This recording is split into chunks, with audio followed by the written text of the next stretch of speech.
Over the past week, I, along with the rest of my team of BA co-op students at TMRZ, were tasked with performing financial analysis and other research relating to Nordstrom entering the Canadian retail market. Nordstrom is an American upscale fashion retailer that prides themselves on having a strong family-oriented culture, creating a positive experience for both customers as well as employees. Nordstrom has proven to be very successful in selling a wide selection of items, from apparel and handbags to shoes. They also have proven success in their other operations, such as their in-store restaurants.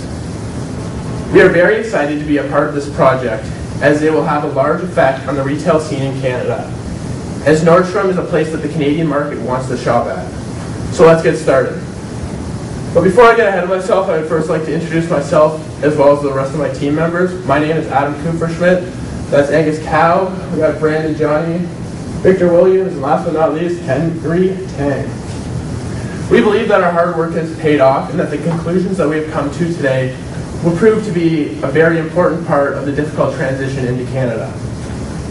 In the following presentation, it is our goal to present our ideas and prove to you that our ideas will be beneficial and should be carried out in the future.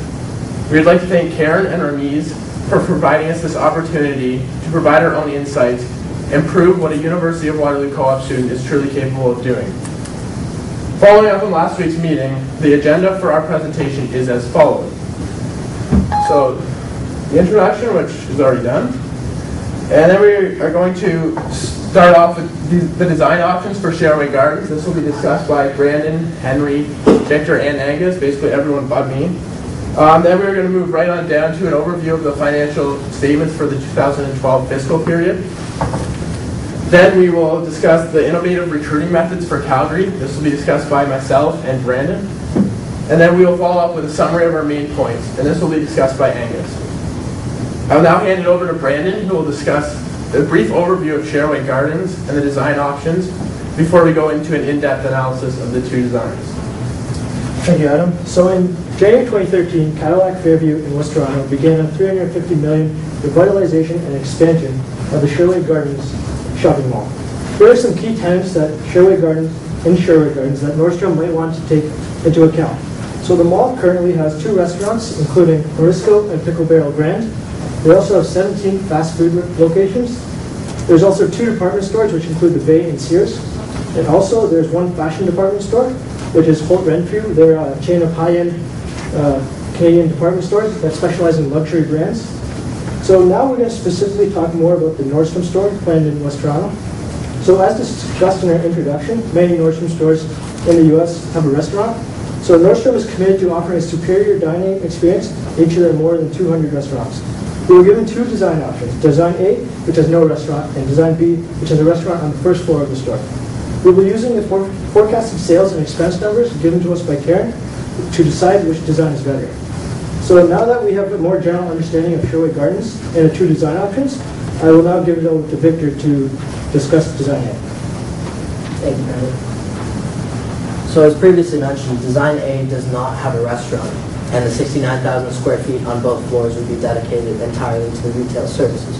There are several advantages and disadvantages to having a layout like this. The first advantage is that it makes it much easier for Nordstrom to hire their staff, as skill levels would be restricted to customer service ability, sales ability, approachability, and friendliness. They wouldn't have to look into one's ability to cook or serve when hiring new employees, so it makes the process a lot more seamless.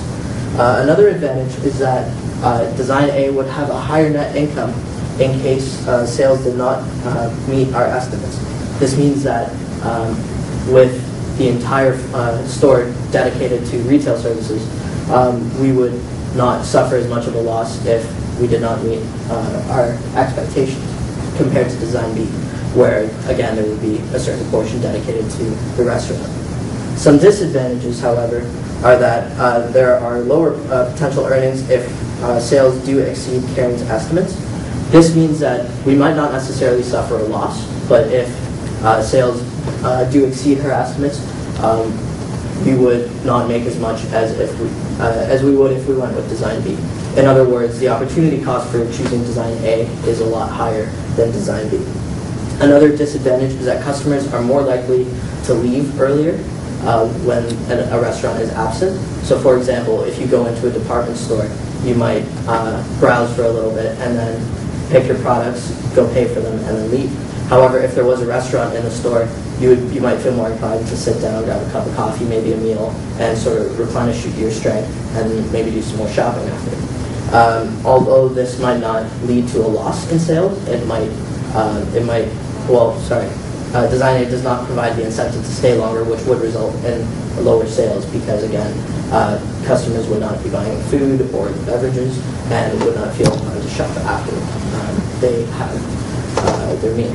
So now I'm going to pass it off to, I'm going to discuss some key numbers associated with Design A. So our contribution margin is $10,350,000. This means that we would have $10 million to work with before incurring fixed expenses.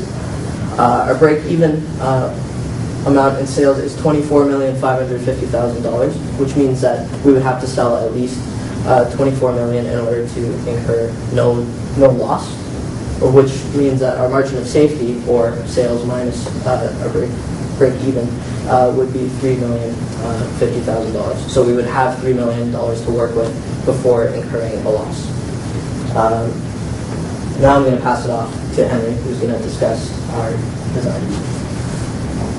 There are several advantages and disadvantages of choosing Design B, which is a design with a restaurant. The first advantage is that the restaurant offers a value-added service. Customers are able to shop and dine in the same location, which results in a more diversified product mix.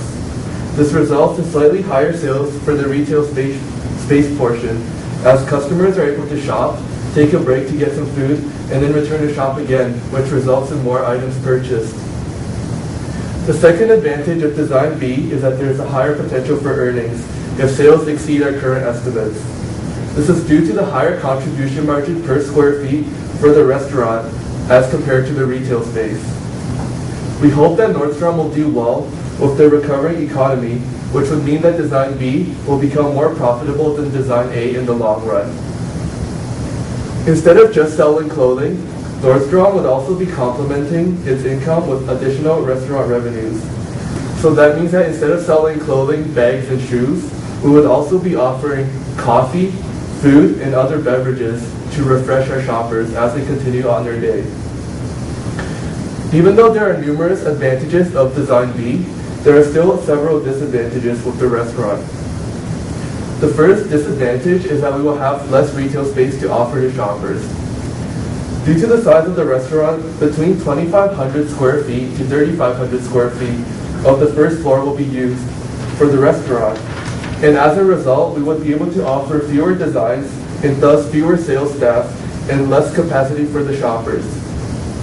During busy seasons such as Christmas, the retail area will appear more crowded and people might be less inclined to shop due to crowding. The second disadvantage of Design B is that the restaurant will incur a higher initial fixed cost. This is because in order to set up the restaurant, a lot of work must be done, such as purchasing food service equipment and building the physical location involving tables, stoves, plumbing, and more. In addition, having a restaurant requires more complicated hiring procedures, such as finding chefs, waiters, managers, and even more people, in addition to the people we need for the retail space. Some of the key numbers for Design B is that the contribution margin is $10,525,000. The amount of break-even sales would be $25,075,000, and the margin of safety is $3,050,000. This is all based on an assumption of a 3,500 square feet restaurant, which I will explain. So from analyzing the margin of safety, having a larger restaurant is generally better for Nordstrom. Throughout our analysis, we attempted 3 different restaurant sizes: 2,500 square feet, 3,000 square feet, and 3,500 square feet, which are the boundaries in the center of the relevant range. The reason that the 3,500 square feet restaurant is better is because of the higher contribution margin for the restaurant. Since the annual fixed cost for the restaurant is the same for all designs at $575,000, and the contribution margin per square foot is higher for the restaurant. A larger restaurant results in decreased fixed costs per square foot, which leads to a higher in net sales.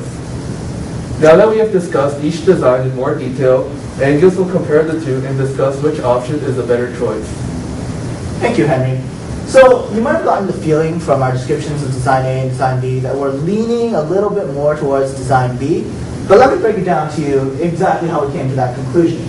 So Design A is the standard design where both floors are allocated completely to retail space of 69,000 square feet per floor. Design B requires a little bit more assumption and a little bit more analysis. So as Henry noted, we will be working in our assumptions, for the purposes of our comparison, we will be using a 3,500 square feet restaurant. Again, we have found through our analysis that this is the most optimal restaurant size to use. Interestingly enough, at this point, with a 3,500 square feet restaurant, both Design A and Design B have the same margin of safety. Now, of course, even if we had not used a 3,500 square feet restaurant, the numbers themselves are very close regardless, both contribution margin, margin of safety, and operating income. The difference is almost immaterial considering the grand scheme of things. Of course, it should be noted that Design B has higher fixed costs. As Henry explained this in his portion, there's a higher portion allocated to the lease, to the setup, and the maintenance of the restaurant. So how do we figure out which one to use? Well, we started off with doing an indifference analysis. The indifference analysis shows us at which point, at what level of sales, will choosing between Design A and Design B have no difference. That is to say, Design A and Design B will make the same operating income. It so happens that the Design A and Design B are indifferent at the current sales level, using the assumption of the 3,500 square feet restaurant. What this means, of course, is that an increase in sales past this indifference point will always favor Design B. So an increase in percentage sales will always result in more operating income for Design B as compared to Design A. So for example, consider the following sales adjustments. Let's say that Karen's sales estimates per square feet are a little pessimistic. Or, for example, in the future, Nordstrom continues to do exceptionally well, better than projected. If sales are up 10%, you can see that Design B's new contribution margin and new operating income are higher than the compared Design A operating income and contribution margin. At the same time, if Karen's sales estimates are too optimistic and sales actually decrease or are less, then you can see that in that case, as was mentioned before, Design B will actually earn less operating income and less contribution margin.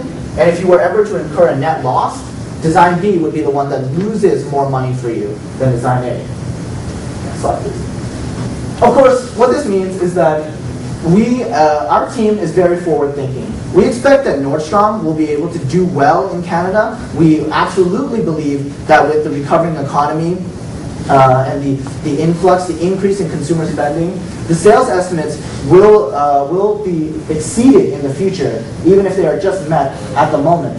So in that case, Design B will continue to be more profitable as sales increase. On top of that, aside from just the plain economic reasons, there are qualitative reasons to having Design B as well. A restaurant adds value to consumers. It gives them a place to shop and dine. It gives them an additional location to spend their money. And in addition, it's consistent with the existing Nordstrom lines. In Nordstrom in America, there are various Nordstrom locations that offer a restaurant. And what better way to tie together the American and Canadian Nordstrom cultures than by opening up with a flagship Nordstrom restaurant, classic of the American style. So our final recommendation is, of course, that we highly recommend the choice of Design B. Now I'll be passing it off to Victor, who will be talking about the income statements, the financial statements. So the following financial statements were created for the 2012 fiscal period, and I'll start by discussing the income statement. So as you can see, operations had not begun at this point, so we did not have any sales to report. Our cost of goods sold, selling, general, administrative expenses, and additional expenses such as the interest expenses led to our net loss of $215,000. This transfers over to our balance sheet in the form of retained earning or retained losses in this case. Looking at our balance sheet, you can see that we have short-term investment listed that was provided by the Vice President of Finance in an external meeting. That values out to $240,000. Additionally, we have $1 of share capital issued in order to incorporate the company. And The majority of our funds comes in the form of a note payable of $1,050,000 that was provided to us by our parent company. So our assets, liabilities, and equity works out to $858,201. Moving on to our cash flows, as you can see in the operating section, there aren't many cash inflows to be reported, again because operations had not begun at this point. There are many expenses listed, and again, the majority of our cash came to us in the form of our note payable. We did have a positive cash balance at the end of the period of $138,901. Now we'll pass it on to Brandon and Adam, who will discuss our innovative recruiting method. All right. Thank you, Victor. In a letter to customers, employees, and shareholders published in the company's 2011 annual report, executives identified Nordstrom's foundation as a personalized service delivered through the human connection the salespeople created with customers. This goes to show that Nordstrom recognizes that the people who make these connections are crucial to their continued success. It is important they realize that the right people are their most important assets. In order to ensure that the right people are hired, we must put measures in place to ensure that before hiring a person, they share the same values and ethics. This does more to ensure employee excellence than anything that we can do to train them ourselves. So the Calgary branch will be opening in 2014. We were asked to come up with innovative recruiting strategies in contrast to traditional recruiting methods. This will allow Nordstrom to distinguish between the players and the contenders. So the first thing we need to do is to find a pool of applicants. And we believe advertising in areas frequented by ideal candidates would work best to get these applicants interested. So we could use billboards, posters, and also post job openings on the Nordstrom Canada website. So this would be an example of a billboard we could post somewhere where our ideal candidates would frequent. So one thing to point out is the family part. And Nordstrom's big value is they're family oriented, and we want to target these people and really promote this to our applicants. Right, so we realize that many of the people that we are targeting are already employed in retail sales, and we must be able to find a way to attract these employees away from their jobs and towards Nordstrom. So we believe it would be unprofessional to approach them while they are working at the current job. So we plan on attracting them through social media such as Twitter, Facebook, LinkedIn, and YouTube, and this way we would be able to personalize it and really get those people that we really want for these jobs. All right, so once we get a pool of applicants and that has been created using the methods as discussed by Brandon, we believe that we should add a layer between the resume submission and the one-on-one interviews. This will further narrow down the pool of applicants. We plan on doing so by inviting all applicants to an open group event, for example, at some high-end venue in downtown Calgary. It's easy to apply for anything, but by showing up to this group event, the applicants are showing initiative and that they really want to be with the company. This allows us to meet the employers rather than base our assumptions strictly on their resumes, as we all know that anyone can BS their way through a resume. So at the University of Waterloo, we participated in a similar open house through the AFMA, and this allowed us to be introduced to the culture of the university and see if this is our right fit. Much like the AFMA, the Nordstrom culture can be brought onto the candidates, and they can decide if they are really supposed to be with the Nordstrom team.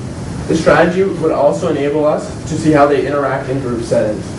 Okay, so the logistics for this event are as follows.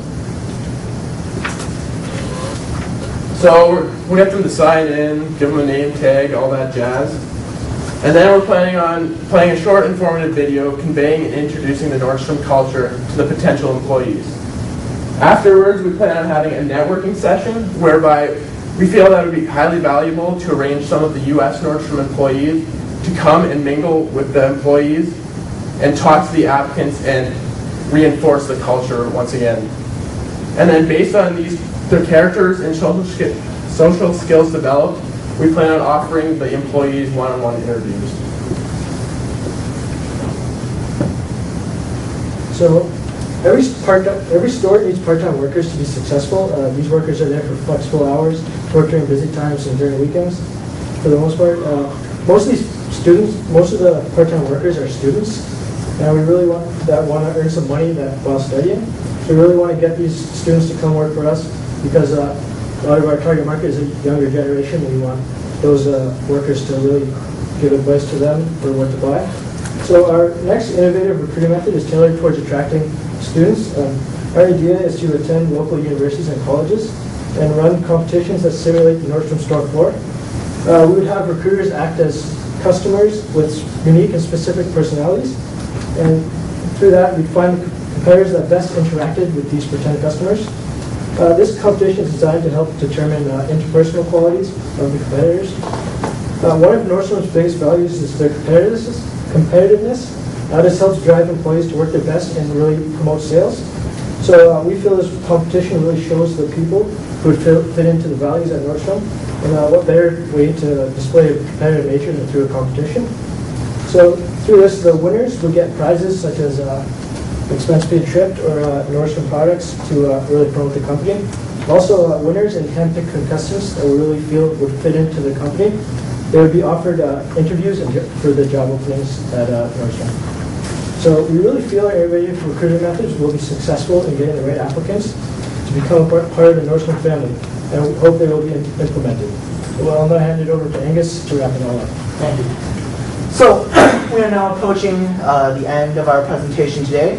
Today, our team has gathered together to show you the results of our work and efforts of the past couple of weeks. We've talked to you chiefly about three things. First, our selection and recommendation of the design option between Design A with no restaurant and Design B with a restaurant. As you may recall, we highly recommended Design B, the one with a restaurant of 3,500 square feet, because of higher earnings potential and because of our forward-thinking philosophy. Second, we discussed with you briefly about the financial statements for the year 2012. And finally, we talked to you about innovating recruiting methods that could be used in order to gather potential Canadian employees that are able to flourish, succeed, and grow the Nordstrom culture in Canada. We hope that you take our recommendations and advice into consideration and that you enjoyed our presentation today. Thank you. Are there any questions at this time?